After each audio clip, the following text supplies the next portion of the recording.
wabarakatuh. Selamat malam semuanya. Mbak-mbak bisa dengar suara saya?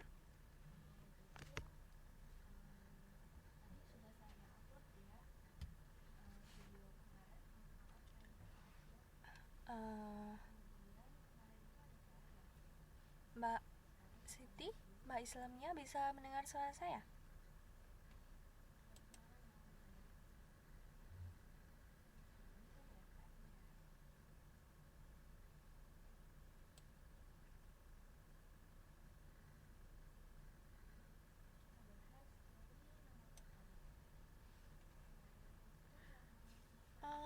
Karena waktunya sudah sedikit telat, langsung saja kita mulai.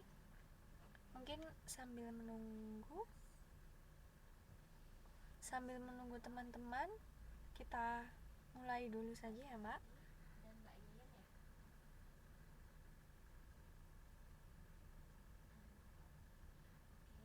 Oke. Sebelum memulai kelas, seperti biasa kita awali dulu dengan berdoa. Silakan berdoa menurut agama dan kepercayaan masing-masing. Berdoa dimulai.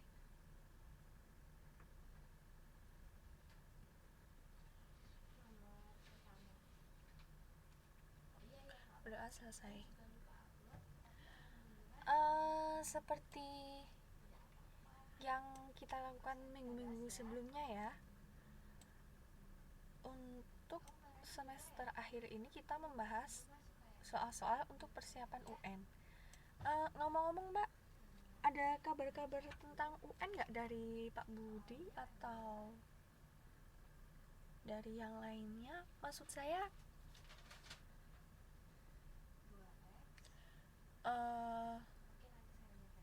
dikasih instruksi apa, lalu mungkin kepastian tanggalnya tanggal berapa gitu.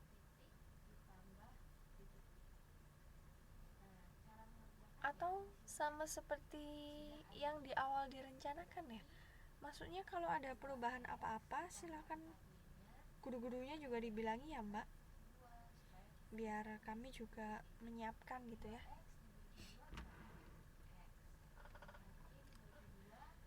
Oke, untuk malam hari ini seperti minggu lalu kita membahas beberapa soal, dan ini nanti kita bahas materi tentang energi.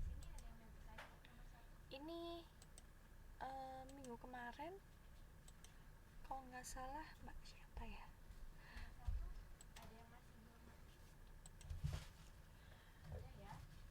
seperti yang Mbak request minggu kemarin ya, usaha dan energi. Ini nanti kita bahas nanti. Yang pertama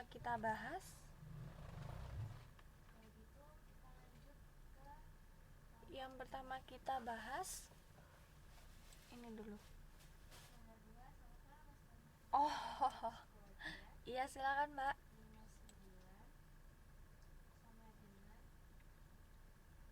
Nah ini kayaknya saya upload ininya juga deh supaya lebih jelas. Kunci jawaban yang kemarin ya.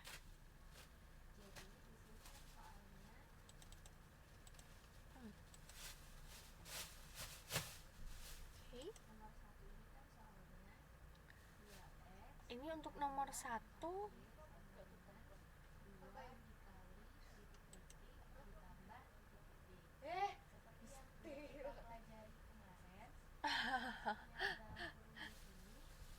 Ya, nomor 2 ini sudah pernah dibahas ya Mbak. Saya bacakan dulu ya. Perhatikan sifat zat berikut. Pertama, gaya tarik antar molekul sangat lemah. 2, partikelnya bergetar dan berputar pada tempatnya. 3, bentuk dan volume tetap. Bentuk tetap tetapi volumenya selalu berubah. Sifat fisik benda padat ditunjukkan oleh nomor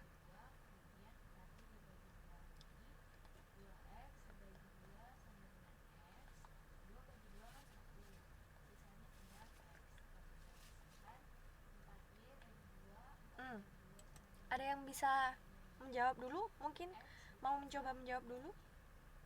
Iya, selamat malam Mbak Irin. Yaps, benar sekali. Nah, Berarti Mbak Sintina ini udah mempraktekkan trik-trik yang kemarin saya ajari ya.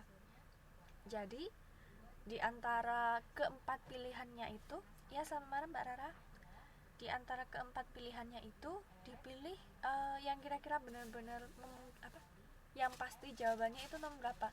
Oh, nomor 3 saya tanda ya.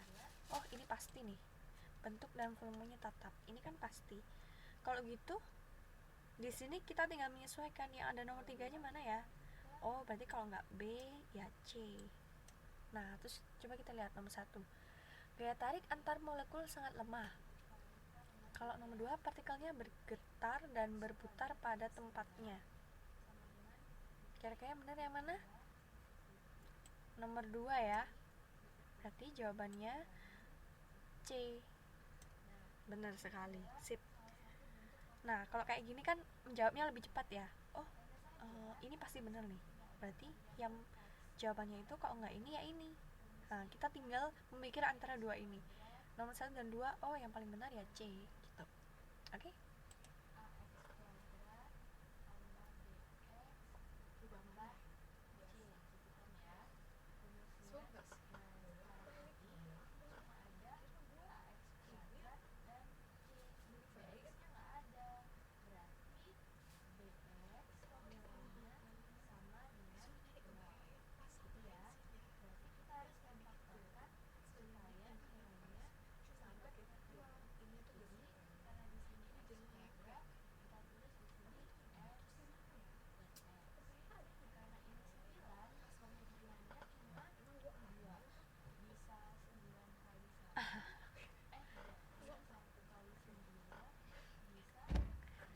Yang kelihatannya nggak aneh pasti jawabannya benar.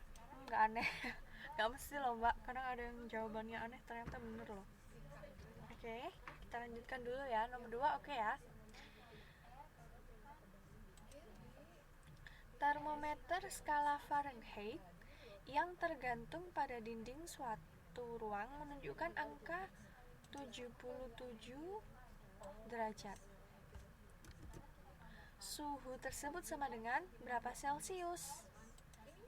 Coba kita lihat ya.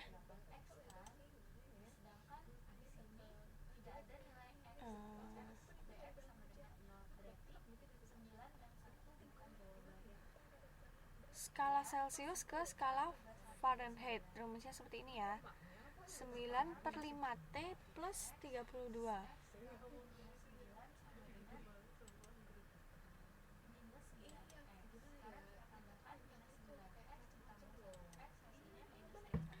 Sembilan per 5T plus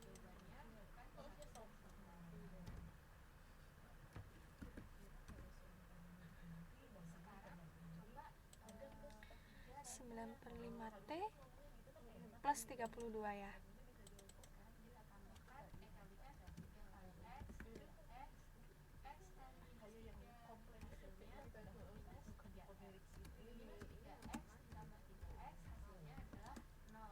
T-nya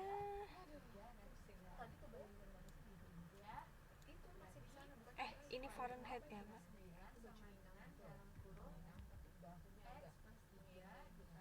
77 ya, benar. Lalu 32. Coba kita hitung dulu.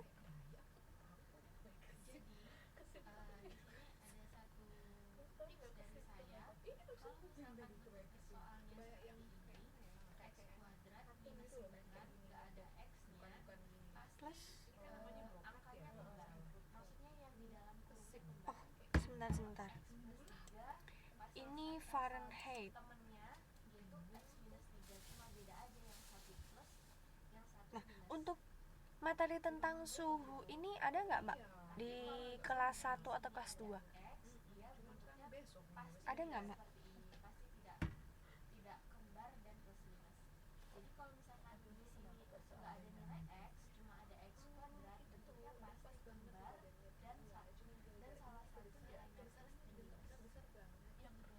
Nah, ini semestinya nggak pakai rumus yang ini. Sebentar ya. Kelas 1 ya. Oh iya, kelas 1. Ya kalau kelas 1 ya nggak apa-apa, lupa mbak, sekarang diingatkan lagi ya. Nah, rumusnya salah. Kalau tadi ini, yang rumus ini itu dari Celsius ke Fahrenheit.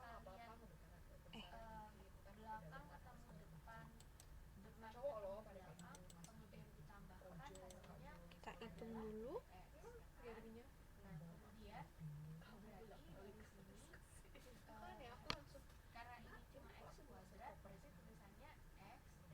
Fahrenheit ke Celsius. Kalau yang ini tadi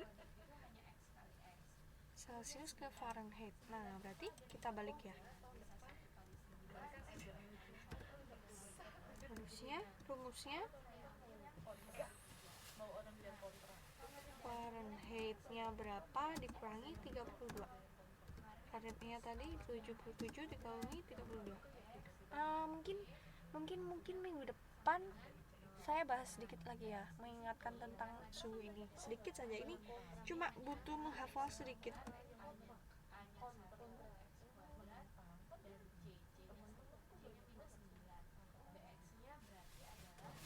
Hasilnya adalah 45.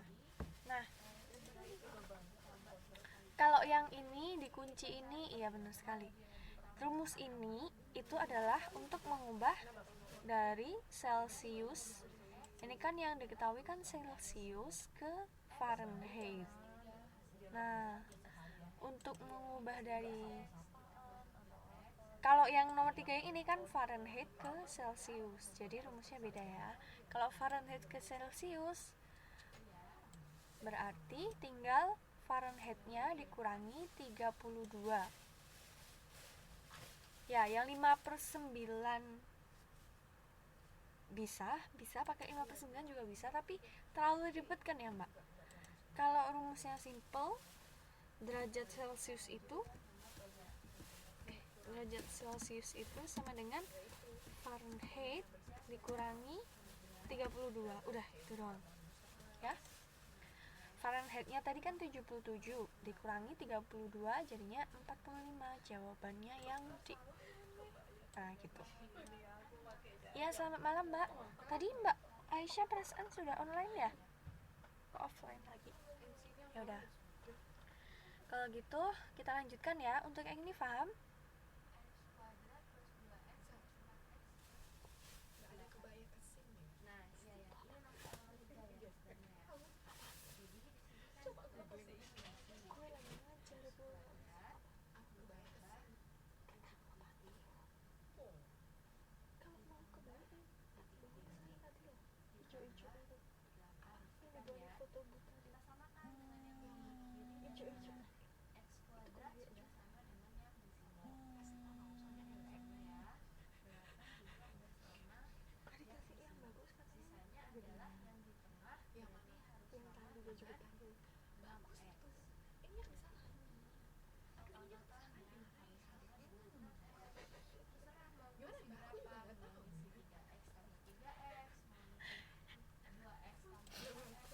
Sudah? Tidak ada yang ditanyakan? Kita lanjutkan ya.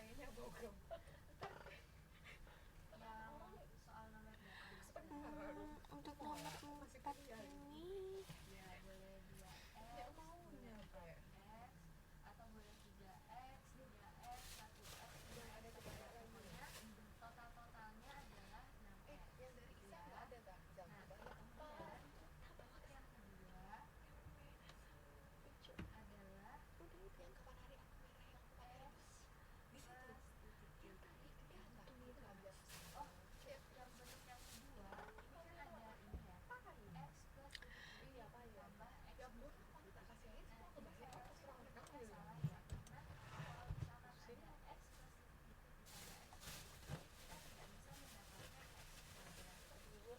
untuk nomor 4 ini mungkin nanti kita review materinya dulu ya. Ini kan tentang energi. Ya, energi dan usaha. Yang kemarin ini yang biru baju bodo solusi cuman pakaian sama bawahan. Itu aja, aksesorisnya nggak ada. Dalemannya nggak ada.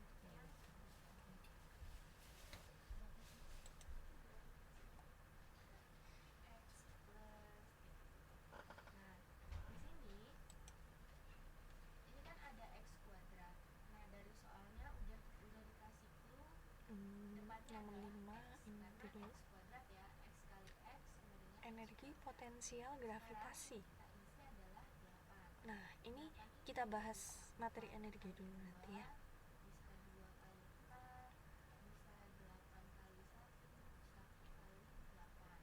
Frekuensi. Untuk nomor 9, coba kita lihat nomor 9. Nomor 9 ini adalah materi tentang gelombang dan bunyi. Ada yang masih ingat? Sudah mempelajari materi tentang gelombang dan bunyi? Kalau misalkan belum, mungkin kita tambahkan di minggu depan. Nah, untuk yang request minggu kemarin kan usaha dan energi ya. Yang nanti setelah ini kita bahas materi ini, kita review lagi supaya ingat lagi. Kalau gelombang dan bunyi pernah nggak Mbak ya? Atau mungkin lupa ya? Coba saya cari saja nanti. Kita lanjutkan. Nah, ini nomor 10. Harusnya materi gelombang dan bunyi ini ada kayaknya di kelas 2 deh, kalau nggak salah ya. Boleh nanti buka-buka lagi.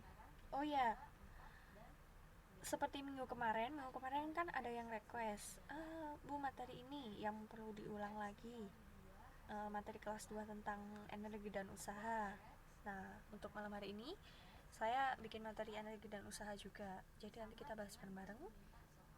Untuk minggu depan silakan dibuka LKS ya. Dulu kan kelas 2 pakai LKS ya. LKS-nya kelas 2 dulu. Kira-kira materi apa yang rasa-rasanya masih belum paham gitu ya. Jadi disampaikan ke saya, minggu depan saya bikinkan materinya untuk dibahas minggu depan. Jadi yang requestnya sekarang dibahasnya minggu depan gitu ya. Oke? Sekarang kita coba nomor 10. Perhatikan pernyataan berikut. Nomor 1. Untuk menentukan kedalaman laut. 2. Melakukan USG pada janin. 3. Mengukur ketebalan logam. 4. Memindai logam dalam koper. Pernyataan yang merupakan manfaat bunyi dalam kehidupan sehari-hari adalah. Ada yang mau menjawab dulu? Kalau ini kayaknya kita tandai yang salah dulu. Ini kan pasti salah ya. Ini pasti salah.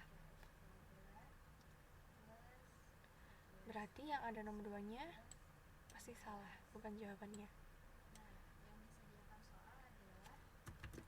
Lalu yang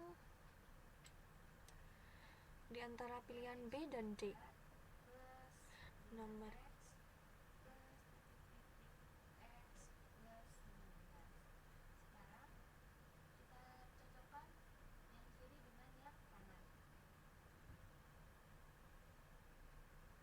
Nah, di antara B dan D ini ada yang bisa menebak dulu jawabannya?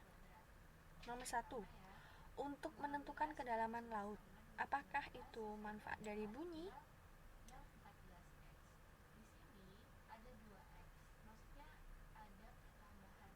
Ya, Mbak Airin sudah menjawab. Oke.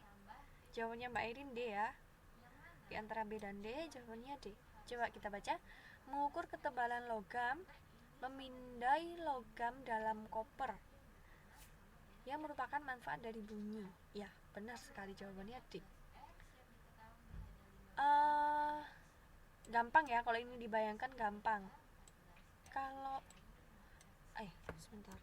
Ada logam dijatuhkan itu bunyinya menghasilkan bunyi tertentu kan. Ada lagi misalkan logamnya segini, logam kedua itu segini. Nah, kedua logam ini kalau dijatuhkan itu kan bunyinya pasti beda. Oh iya benar, memindai logam dalam koper. Benar sekali Mbak, ada bomnya. Ya, misalkan logam A ini, logam B ini, dia kan kalau dijatuhkan itu bunyinya pasti beda ya. Nah, inilah salah satu manfaat dari bunyi. Dia bisa mengukur ketebalan logam. Kalau logamnya lebih tebal, bunyinya seperti ini. Kalau logamnya tipis, bunyinya seperti ini gitu. Oke, jadi jawabannya yang paling tepat D. Gampang ya. Nah, ini nomor 11. Kita lanjutkan dulu nomor 11. Benda terletak di depan cermin. Ini menghitung jarak fokus. Aduh, saya lupa rumusnya ya. Kita catat dulu.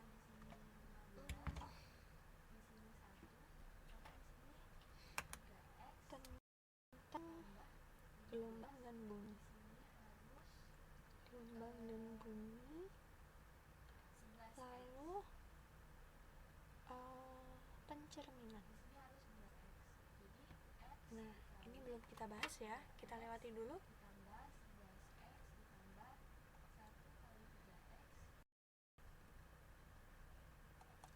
12, 13.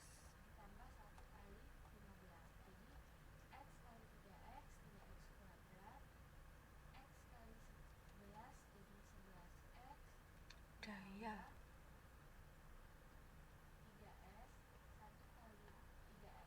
Nomor 14 ya. Coba kita baca dulu. Alat listrik dihubungkan pada sumber tegangan 200 volt. Kuat arus listrik 2 ampere. Daya alat tersebut adalah, nah ini materi kelistrikan kita kemarin. Di sini ada tegangan 200 volt. Kuat arusnya 2 ampere. Ditanyakan daya. Nah, berarti kita pakai rumus yang mana? Tegangan V ya, V. Lalu yang ini A. Sesuai ini ya, ternyata sesuai dengan satuannya. Tapi kalau yang ini bukan W tapi P.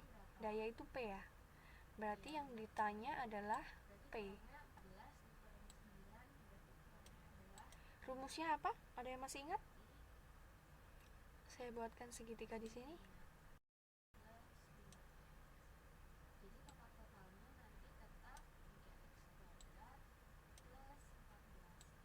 Rumusnya adalah P V A. Nah, yang dicari apa? Yang dicari kan P. Berarti P yang kita tutup. Seret. Berarti rumusnya adalah P sama dengan V kali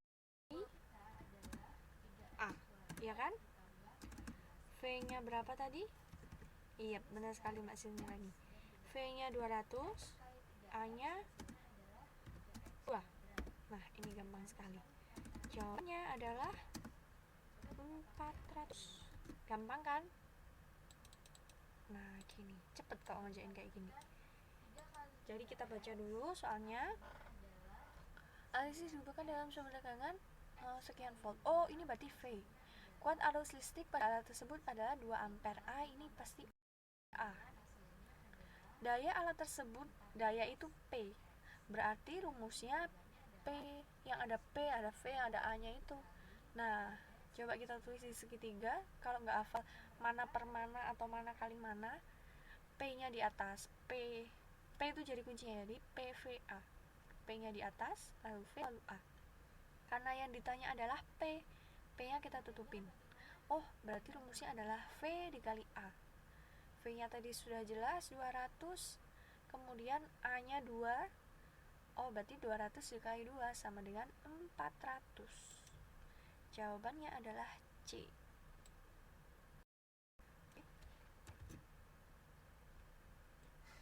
Oke? Gampang ya? Bisa difahami yang nomor 14 ini?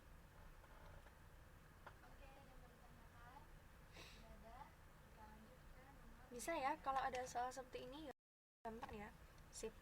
Kita lanjutkan. Nomor 15. Perhatikan cara membuat magnet pada gambar berikut. Kemudian, kita lihat dulu. Diperhatikan dulu gambarnya. Ini ada baja. Titik sini namanya P, yang titik sini namanya Q. Lalu ini ada magnet digosok-gosokkan dari P ke Q, sret, sret, sret, sret gitu. Kemudian perhatikan pernyataan berikut. Ini ada pernyataan tentang kutub. Pernyataan yang benar adalah, nah, jika Y kutub U, Y ini kutub U, oh ini Y ya, Y, Y. Jika Y kutub U, ini U, misalkan ini U, Q menjadi kutub S.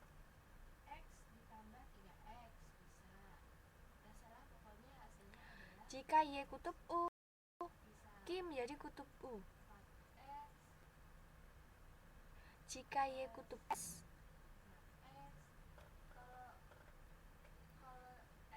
nah, ini perlu dipahami sedikit-sedikit ya, pelan-pelan membacanya supaya benar. Jika Y kutub U, Q menjadi kutub S. Benar nggak ya? Q menjadi kutub S.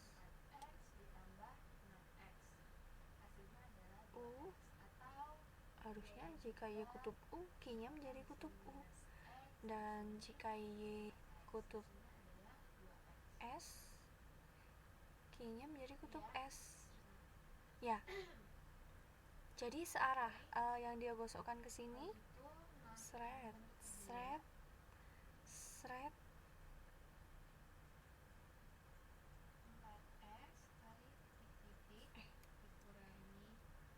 Ini nggak usah ditulis ya, biar gampang.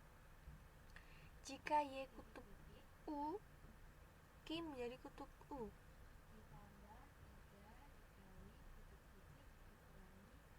Arah menggosokkannya itu dari P ke Q. Dari P ke Q ya. P ke Q. Nah, berarti kalau yang digosokkan ini misalnya utara, yang menjadi utara adalah P dulu. Kalau yang digosokkan ini misalnya yang selatan, misalnya Y-nya S, yang menjadi selatan itu yang P dulu. Berarti kalau yang ini, yang benar yang mana? Jika Y kutub U, Q menjadi kutub S. Jika Y kutub U, harusnya P-nya U. Nah, benar. Nomor 1 ini benar ya. Jika Y kutub S, Q menjadi kutub S. Salah. Jika Y kutub S, Q menjadi kutub U. Benar. Berarti jawabannya adalah yang B. Jadi kayak gitu ya.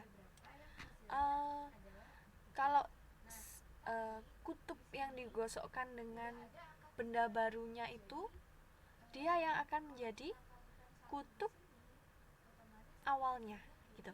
Jadi kalau ini U, oh berarti P ini jadi U. Kalau ini kutubnya selatan, berarti P ini jadi selatan gitu ya. Berarti yang benar adalah jawaban B. Nomor 1 dan nomor 4. Jika Y kutub U, Q jadi kutub S. Jika Y kutub S, Q menjadi kutub U. Kayak gitu. Oke? Kita lanjutkan dulu. Nomor 16 ini terlalu rumit. Nah, nomor 17. Coba. Perhatikan sifat benda langit berikut. Nomor 1, lintasannya sangat lonjong.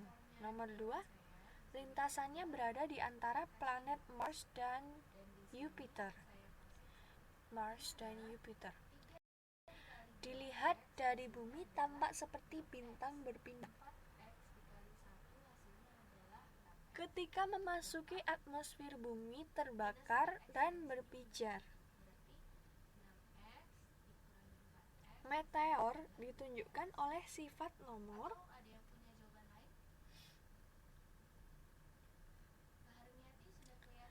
berapa? Ada yang mau menebak dulu? Saya pilih jawaban yang paling gampang dulu, paling gampang caranya. Sudah pernah saya jelaskan belum ya? Kalau meteor itu jatuh ke bumi, ketika memasuki atmosfer bumi, dia pasti akan terbakar dan berpijar. Nah, makanya sebenarnya banyak sekali benda-benda langit itu yang jatuh ke bumi. Gak cuma bumi sih, semua planet. Jadi karena terkena gravitasinya masing-masing planet, benda langit itu banyak yang jatuh ke planet gitu ya, tertarik. Tapi karena bumi kita ini dilindungi oleh atmosfer, jadi kalau ada benda langit yang masuk itu belum sampai tanah, jangankan tanah sih, belum sampai udara kita itu sudah terbakar duluan. Nah, itu perlu diingat ya.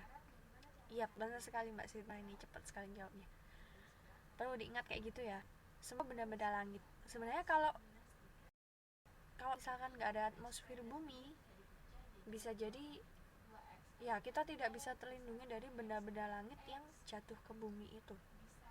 Makanya dari keempat pilihan ini, yang pasti benar adalah nomor 4. Nah, kalau kita sudah tahu, oh nomor 4 ini pasti benar, berarti pilihlah yang ada nomor 4-nya. Lah, cuma satu. Gampang banget berarti kan? Bisa lebih cepat jawabnya. Oh, berarti jawabannya D. Iya, benar sekali Mbak Is. Makanya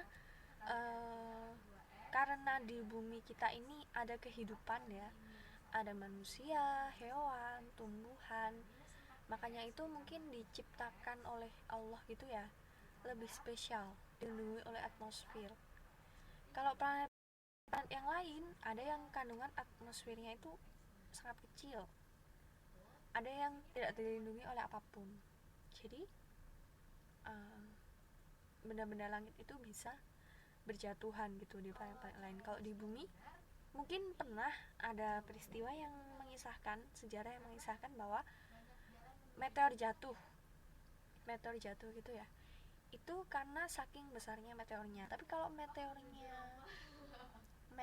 kecil-kecil, nggak terlalu besar, itu pasti sebelum nyampe ke tanah bumi kita sudah habis terbakar oleh atmosfer gitu. Nah, jadi yang paling tepat nomor 3. Nomor 3 juga kita lihat. Dilihat dari bumi tampak seperti bintang berpindah. Bintang jatuh itu ya, bintang jatuh. Nah, itu atau bintang yang kelihatan berpindah itu adalah meteor yang mungkin jatuh karena terkena gravitasi bumi gitu ya. Oke? Ya. Ini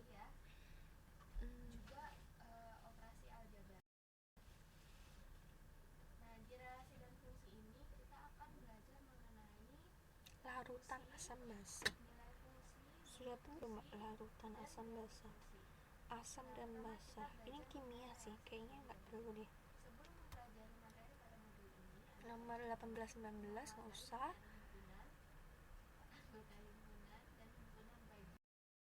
Nomor 20 ini juga kimia. Ini tentang kimia semuanya.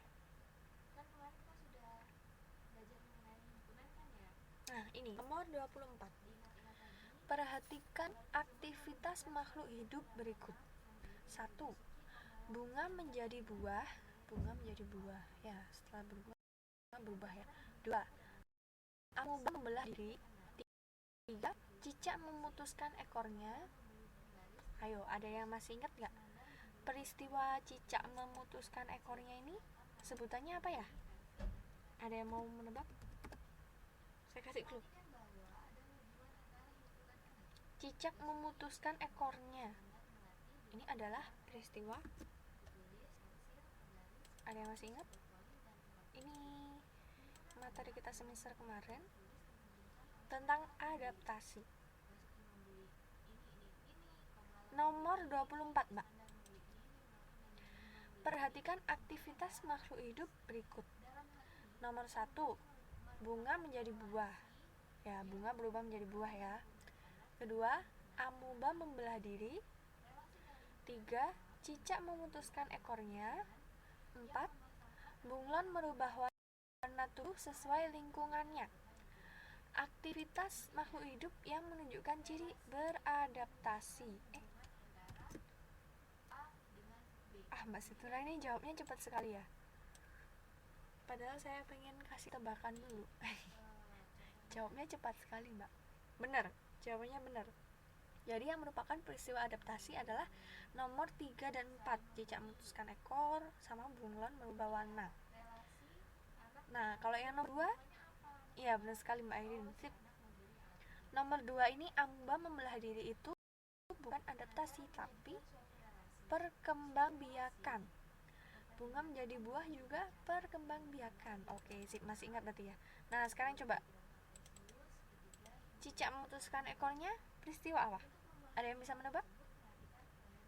Auto.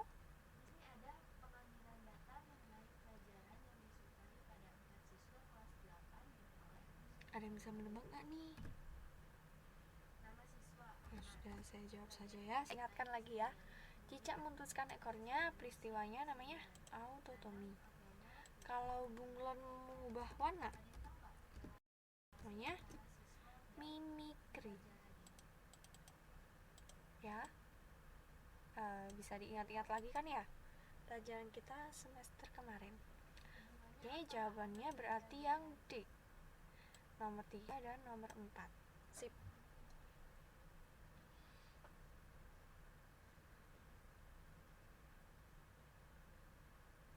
Oke, yang ini oke ya. Cicak memutuskan ekornya autotomi. Iya, nggak apa-apa Mbak, yang penting tetap semangat belajar ya Mbak ya.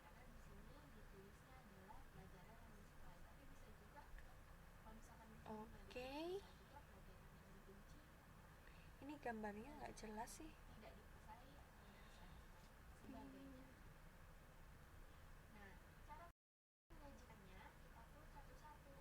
Ini juga gambarnya kenapa nggak jelas ya? Nomor 23 coba. 27. Usaha untuk mengurangi pencemaran udara yang disebabkan oleh pabrik seperti pada gambar adalah. Iya, selamat malam Mbak Morti. Silakan Mbak, nggak apa-apa. Usaha untuk mengurangi pencemaran udara yang disebabkan oleh pabrik seperti pada gambar adalah A. Mengecilkan cerobong asap pabrik. B. Melakukan uji emisi gas buangan. C. Membuat instalasi pembuangan asap atau gas yang baik. D. Menggantikan bahan bakar batu bara dengan gas. Kalau ini jawabannya kan jelas ya. Gambarnya kan tentang asap pabrik itu yang dibuang melalui, ya ini beberapa alat, mungkin kurang jelas sih.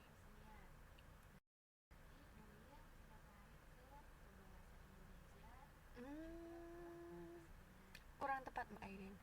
Ini yang benar E. Membuat instalasi pembuangan asap atau gas yang baik. Jadi ini usaha untuk mengurangi pencemaran udara dari pabrik-pabrik itu mungkin nggak semuanya itu menciptakan pembuangan asap atau gas yang seperti ini. Mungkin bentuknya ada yang terlalu pendek itu ya. Kalau yang nomor D ini mengganti bahan bakar batu bara dengan gas. Ini ya kan nggak ada di gambar. Di gambarnya kan ini cuma pembuangannya itu aja ya. Nah, jadi kayak gitu. Gambarnya kurang jelas sih, tapi sebenarnya ya udahlah. Oke, kita lanjutkan dulu.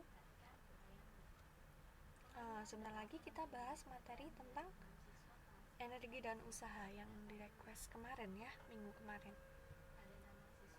Nomor 28 ini apa ya? Nomor 29 enggak. Nomor 30.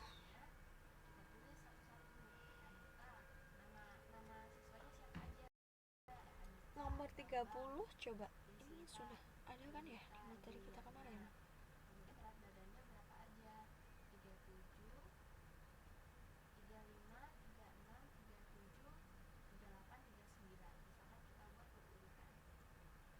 Enzim.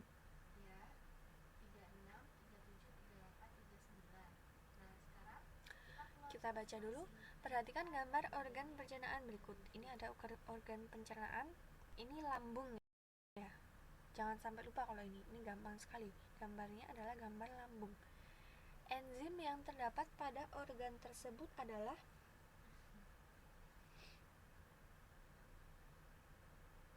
yang A, amilase. Ini nggak perlu dibaca setelahnya, yang penting enzimnya dulu yang benar, amilase atau lipase, petialin atau pepsin.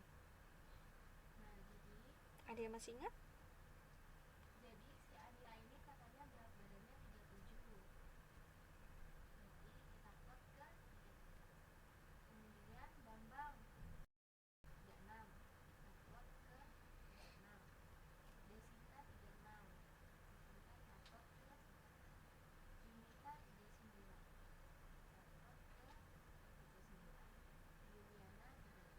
Oke, ada yang masih ingat? Oke, kalau gitu saya ingatkan saja.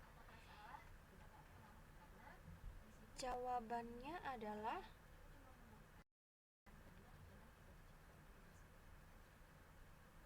yang D, Mbak, yang benar. Kalau yang B ini sebentar, saya nanti jelaskan lagi ya, jelaskan lebih lanjut. Di lambung itu ada enzim pepsin, ada enzim lipase juga ada. Tapi lipase dalam tubuh kita ini macamnya ada beberapa lagi. Jadi di usus juga ada enzim lipase, di pankreas, di organ lain juga ada enzim lipase. Itu Pepsi. Itu Pepsi, Mbak. Kalau lipase yang di lambung itu adalah lipase gastrik. Nah, jadi dia fungsinya mengubah gliserida menjadi asam lemak. Kalau di sini kan mengubah lemak menjadi asam lemak. Ini fungsinya ya masih kurang tepat ya. Namanya juga masih kurang sedikit. Kalau yang pepsin ini benar. Pepsin mengubah protein menjadi pepton. Itu adalah enzim yang terdapat di lambung. Kalau yang lain ini kenapa salah? Amilase itu adanya di pankreas, bukan di lambung.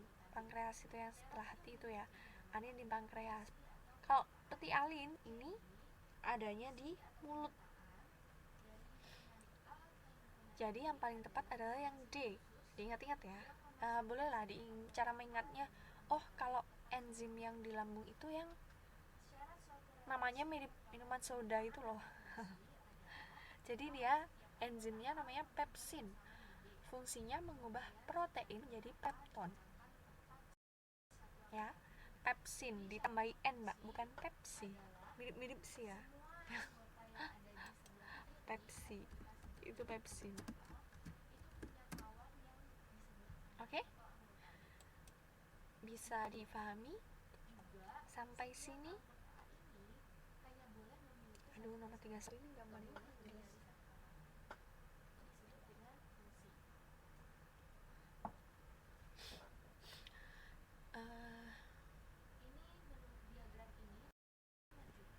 Gambarnya kurang jelas ya. Gambarnya agak buram-buram karena ini scan-scanan, Mbak. Oke. Udah jam 10.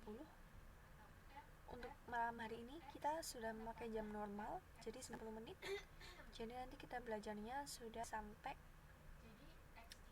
setengah 11. Kalau kemarin kan jam 10 lebih dikit kita udah selesai, nanti sampai setengah 11.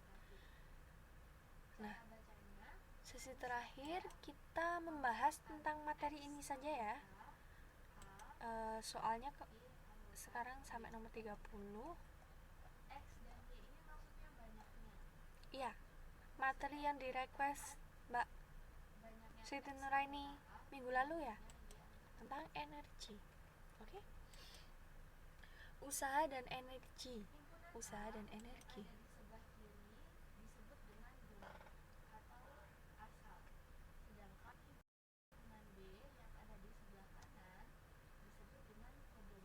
Ini ada pendahuluan. Gaya merupakan besaran yang menentukan sistem gerak benda berdasarkan hukum Newton.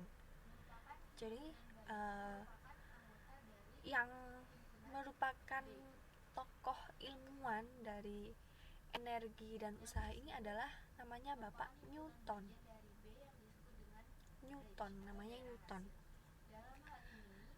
Karena penemuannya yang sangat berharga ini dengan materi energi dan usaha, nanti namanya dia itu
maaf, koneksinya lost sebentar, Mbak. Sudah bisa dengar suara saya? Tadi lost connection, Mbak. Oke, sip, kita lanjutkan lagi ya. Tadi saya cerita tentang Bapak Newton. Ya, ya maaf, Mbak. Tadi kabelannya terputus sebentar. Oke, jadi Bapak Newton ini adalah ilmuwan yang menemukan dan menciptakan tentang konsep-konsep gaya, energi, dan usaha. Nah, karena penemuannya ini, Bapak Newton ini nanti namanya diabadikan dalam rumus-rumus. Jadi nanti satuannya kan Newton gitu ya. Oke, sebentar ya. Apa deh? Apa sih? Chat aja lah.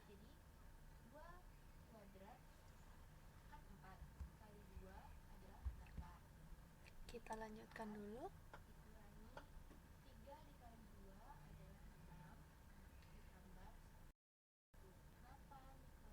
Ini pengertian usaha dalam fisika sangat berbeda dengan definisi usaha dalam istilah sehari-hari. Jadi dibedakan ya.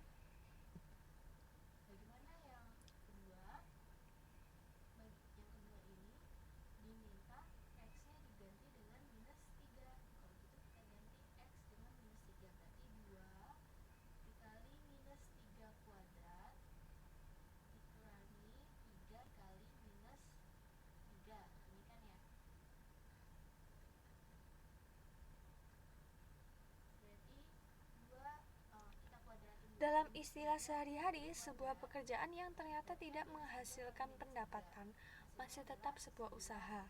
Kita mengenal, ya itu ada biasanya orang ya, namanya juga usaha, atau kita sudah berusaha tapi apa daya, gitu ya. Jadi usaha dalam fisika tidak sama dengan istilah usaha dalam kehidupan kita sehari-hari.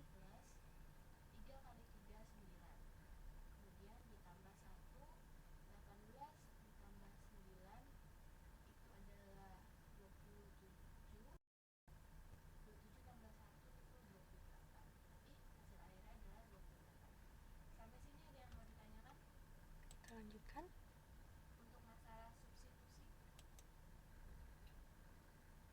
Usaha. Jadi mungkin ada yang masih ingat gambarkannya itu ada benda yang memiliki usaha F. benda pertama, benda kedua.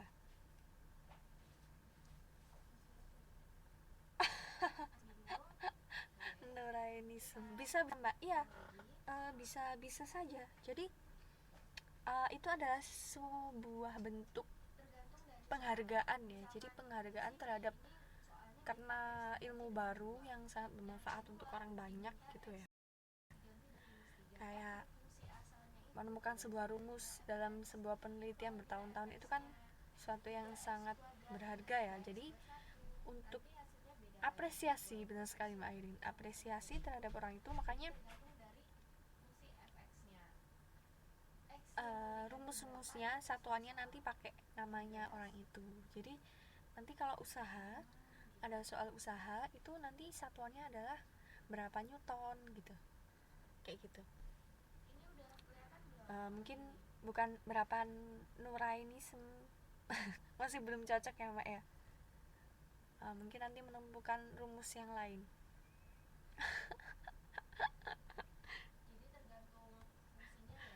Boleh lah, boleh Mbak, silakan diciptakan dulu ya. Oke.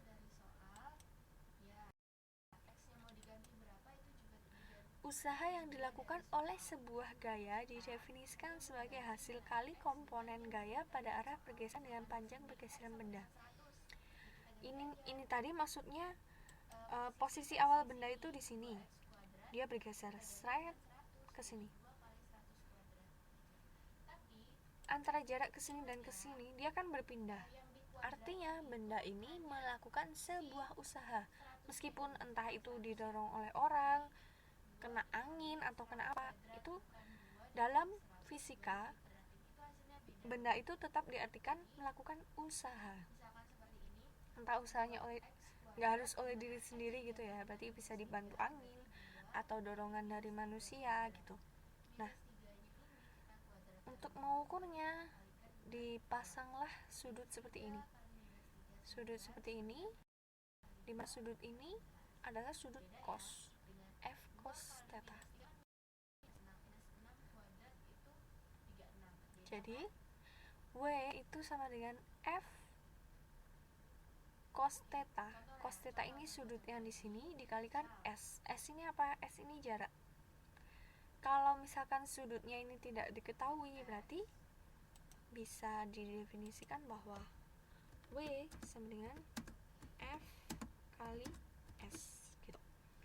F-nya ini adalah usaha berapa newton usaha dia. Kalau yang S ini jaraknya, jadi berpindahnya seberapa jauh. Salah. Nah, kita lanjutkan dulu. Oh, ternyata ada tulisannya tadi. Iya, ada tulisannya WFS. Oke.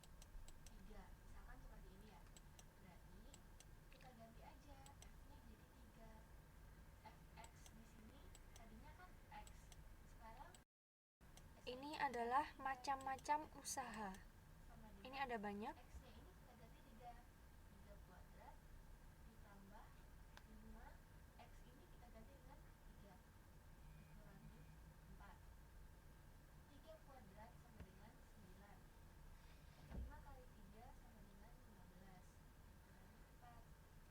Usaha oleh gaya, itu yang tadi rumusnya, WFS cos theta atau F cos theta S.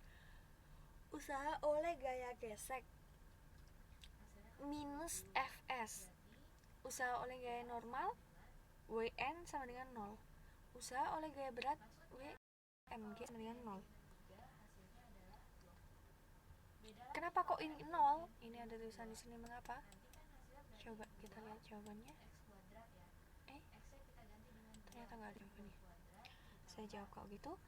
Usaha oleh gaya normal. Gaya normal ini S-nya itu sama dengan 0. S tadi jarak. Jadi jarak sama dengan 0. Artinya benda ini tidak melakukan perpindahan. Makanya usahanya 0 gitu. Jadi sebenarnya rumus ini sebagai pengetahuan saja sih. Kalau di soal-soal nanti nggak bakal ada gitu ya. Oke.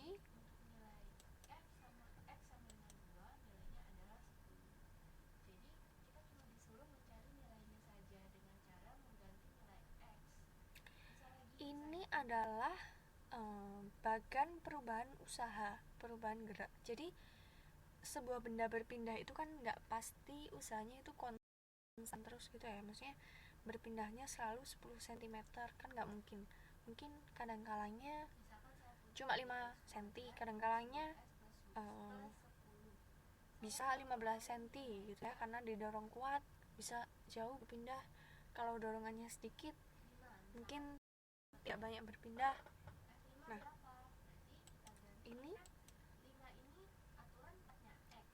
ini adalah bagan dari perpindahan usaha tadi. Ini terlalu rumit, ini cukup sebagai pengetahuan saja, tidak mungkin keluar ini di soal. Pakai limit ya, ini udah kayak matematika.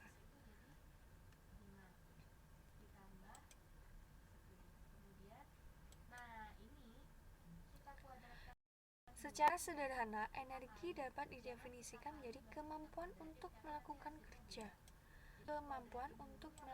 kerja. Jenis-jenis energi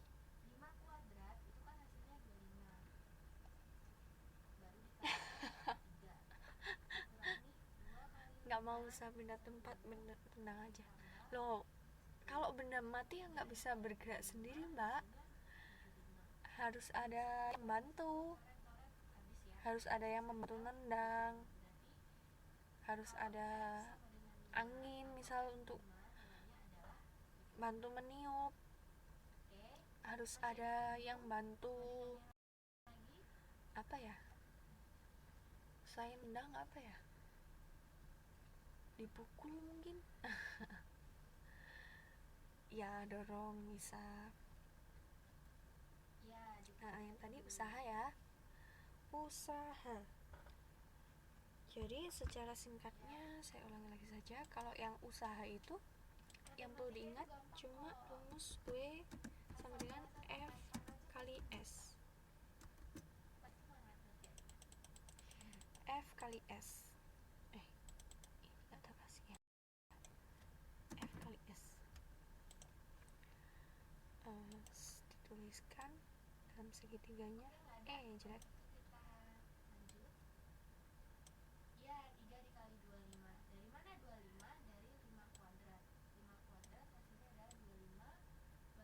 W F S. Kalau misalkan yang diketahui W-nya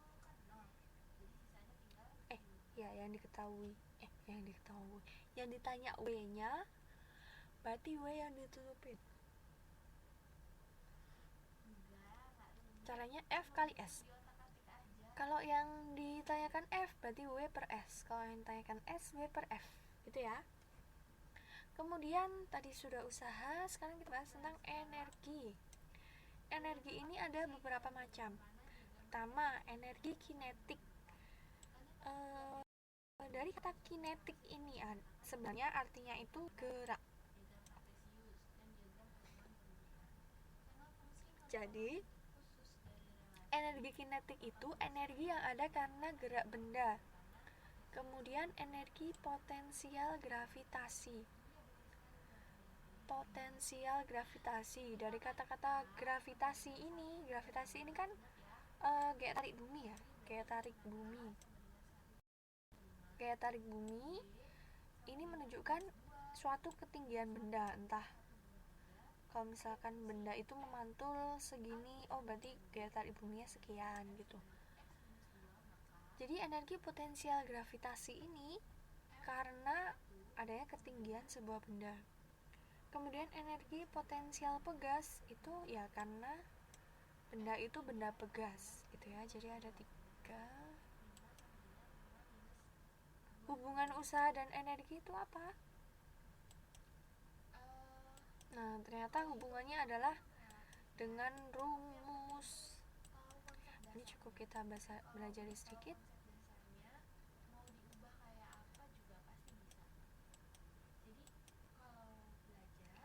Energi kinetik sama dengan setengah mv kuadrat.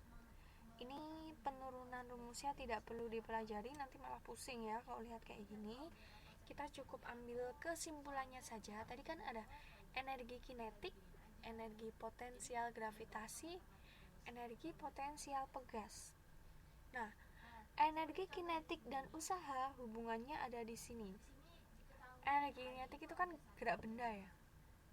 Gerak benda itu kan kalau dia benda mati, pasti dia butuh usaha, sebuah usaha. Yang tadi dibilang Mbak Sitindra ini ya, ditendang kayak mau didorong atau kena apa, itu kan pasti ada usahanya untuk berpindah. Nah, karena itulah energi kinetik itu pasti berhubungan dengan usaha. Kalau nggak ada usaha, tidak akan ada namanya kinetik atau gerak benda, gitu ya. Nah, kalau yang berhubungan dengan energi kinetik, makanya adalah rumus ini. EK, energi kinetik, sama dengan setengah mv kuadrat. Kalau ini ya pasti dia yang ditanya ininya, nggak mungkin ditanya v nya, itu nggak mungkin, soalnya rumusnya seperti ini, setengah mv kuadrat gitu ya.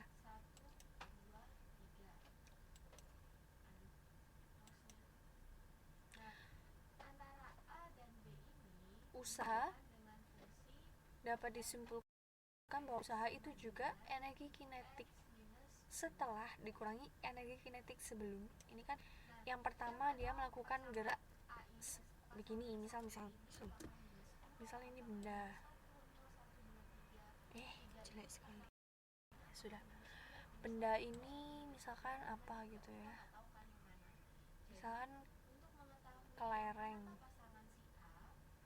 kelereng ini pertama kali dia bergerak segini, lalu setelah dia berpindah di sini dia bergerak cuma segini. Ini kan energi kinetik 1, EK 1, yang ini energi kinetik 2.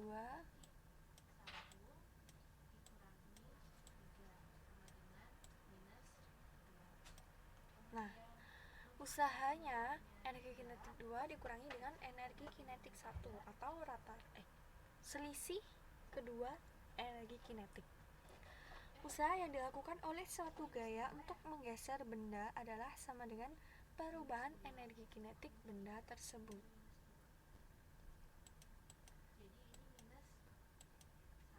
Newton Joule. Oke. Kalau tadi hubungan usaha dan energi kinetik, sekarang hubungan usaha dan energi potensial gravitasi. Jika kita menjatuhkan sebuah benda dari posisi 1 ke 2 sejauh, nah kayak gitu. Jadi energi potensial gravitasi itu mengukur jatuhnya benda yang seperti ini. Sret. F sama dengan M kali G. Sama lagi ya, benda kayak gini. Sret. Ini namanya energi potensial gravitasi.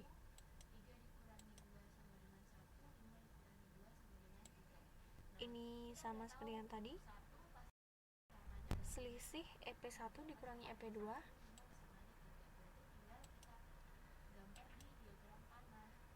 Nah, hampir sama. Tapi minus. Usaha yang dilakukan oleh suatu gaya untuk menggeser benda adalah sama dengan perubahan energi potensial benda. Gitu ya.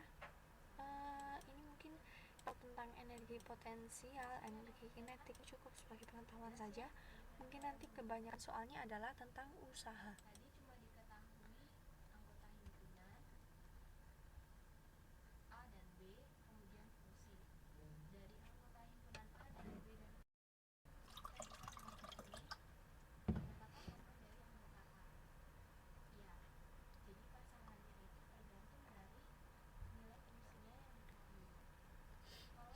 Dari dua hubungan usaha dan energi di atas yang tadi sudah dijelaskan, menghasilkan sebuah energi mekanik.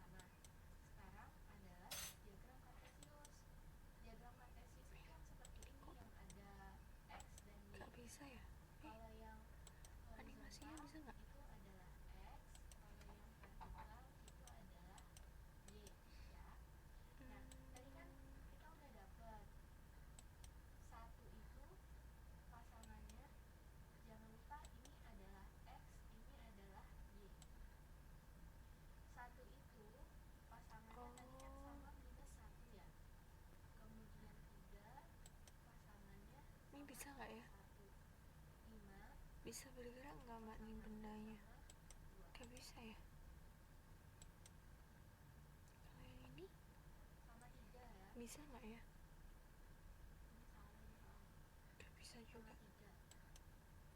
Nah ini hukum konservasi energi mekanik. Jadi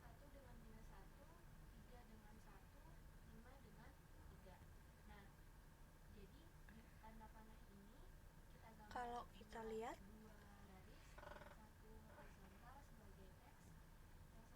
height ini artinya tinggi, speed ini kecepatan.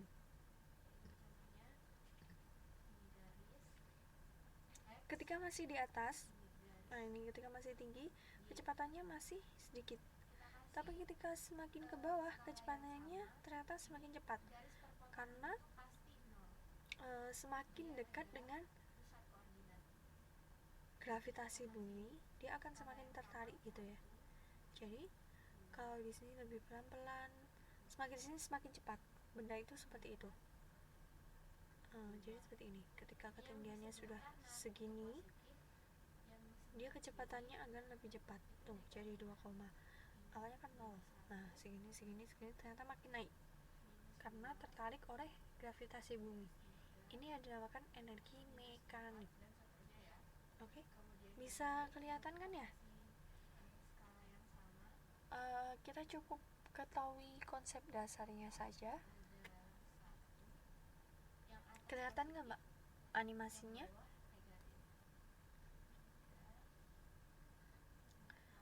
Jadi kalau dia masih dalam posisi yang tinggi, beda potensialnya tinggi, masih apa ini? Height-nya tinggi, dia speed-nya masih terlihat sedikit. Semakin dia turun, dia akan semakin cepat karena tertarik oleh gravitasi bumi. Gitu. Oke? Sampai sini bisa difahami? Atau ada yang mau ditanyakan dulu?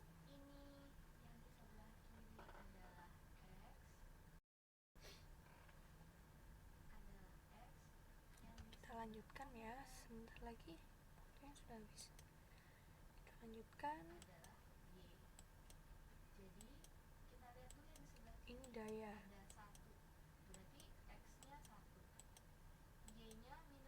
Kita sudah belajar tentang daya kan tadi ya? Tadi udah ada di soal PVA. Nah, ini contoh soal.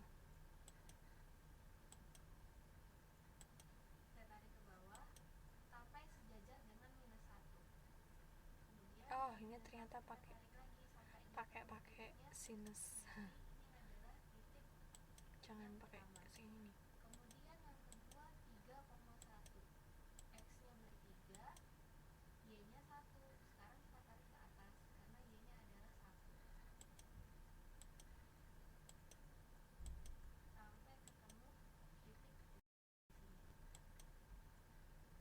Gaya pegas.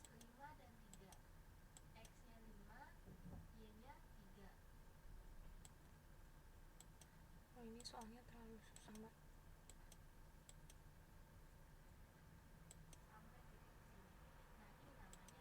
Itu sudah habis. Coba kita lihat, ada soal tentang energi dan daya.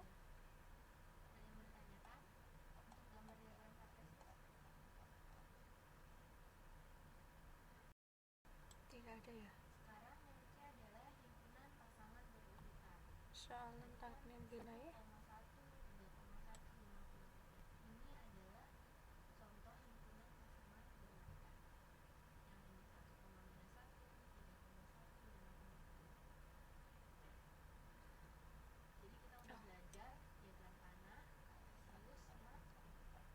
Kita lanjutkan soal ini sedikit ya, ada yang bisa kita bahas.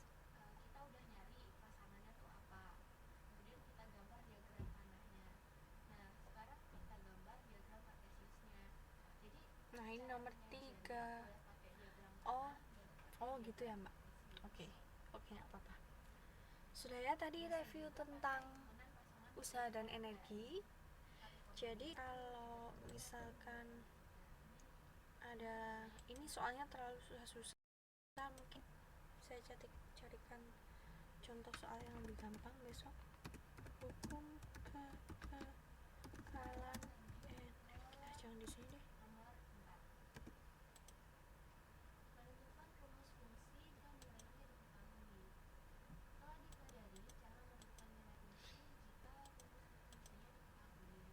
Hukum kekekalan energi.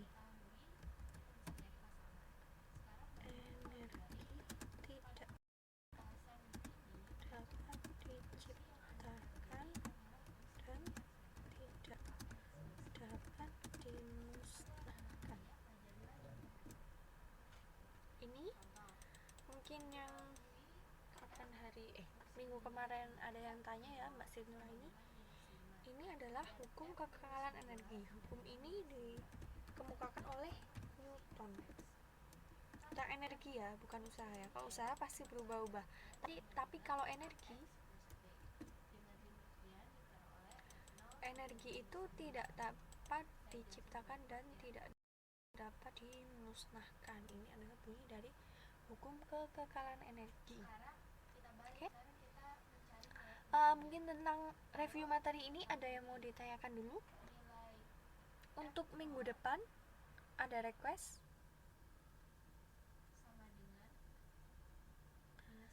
Ada request mungkin materi apa yang mau dibahas? Atau saya tambahkan sendiri?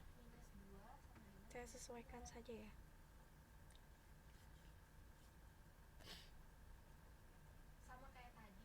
Ada request Mbak Airin? Disesuaikan saja ya. Oke. Berarti saya sesuaikan dengan soal-soalnya ya. Mungkin kalau ada yang request boleh langsung disampaikan ya. Mungkin soalnya kalau saya sesuaikan kan berarti saya pilih yang menurut saya susah. Tapi kalau ada yang request kan berarti mbak-mbak sendiri yang menentukan, oh yang ini susah nih, jadi kami mau yang ini saja yang dibahas gitu ya. Jadi lebih paham gitu loh, bisa menambah kepahaman gitu. Saya yang sesuaikan sendiri ya nggak apa-apa.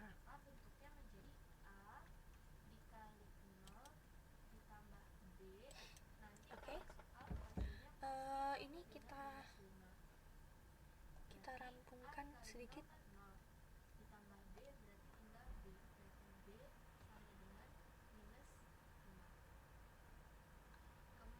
Nomor 34 ya, coba kita bahas nomor 34 sebentar. Fungsi bagian yang ditunjuk oleh huruf X. Huruf X ini menunjukkan akson ya. Akson. Akson.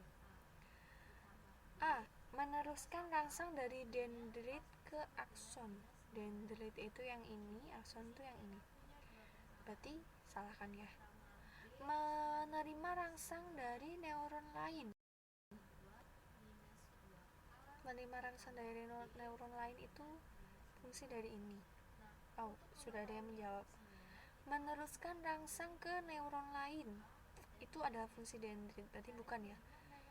Kalau yang di mempercepat jalannya impuls. Benar. Jawabannya benar.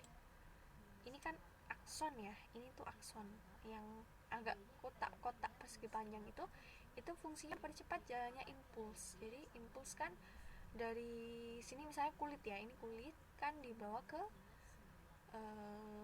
pusat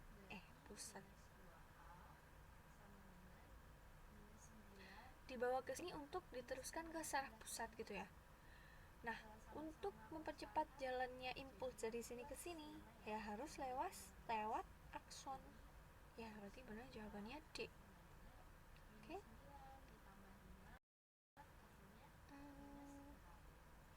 Nomor 39 ini tentang persilangan. Mungkin boleh dicoba latihan. Oke. Karena waktunya sudah habis. Ini ternyata soalnya juga sudah habis. Coba ini. Pada pembuatan sari kelapa digunakan jasa bakteri Acetobacter-Psyllium karena memiliki kemampuan sari kelapa.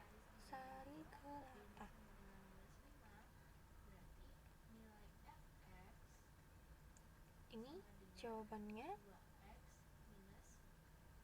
asetobakter itu mengubah asam cuka menjadi metana. Nah, ini nanti mungkin bisa dibaca-baca lagi tentang bioteknologi ya yang kemarin kita pelajari. Karena waktunya sudah habis dan soalnya juga sudah selesai, materinya sudah selesai. Kalau ada request untuk minggu depan silakan langsung disampaikan ya. Untuk malam hari ini kita akhiri dulu. Ada yang mau ditanyakan dulu? Iya. Oh iya mbak, iya kemarin saya lupa ya, saya catat upload kisi-kisi. Oke. Kita akhiri dulu ya pertemuan untuk malam hari ini. Terima kasih sudah datang tepat waktu. Semoga ilmu yang kita pelajari malam hari ini bermanfaat dan semoga lancar menjelang ujian nasionalnya nanti ya. Terima kasih sudah menyempatkan waktunya. Mari kita berdoa menurut agama dan kepercayaan masing-masing.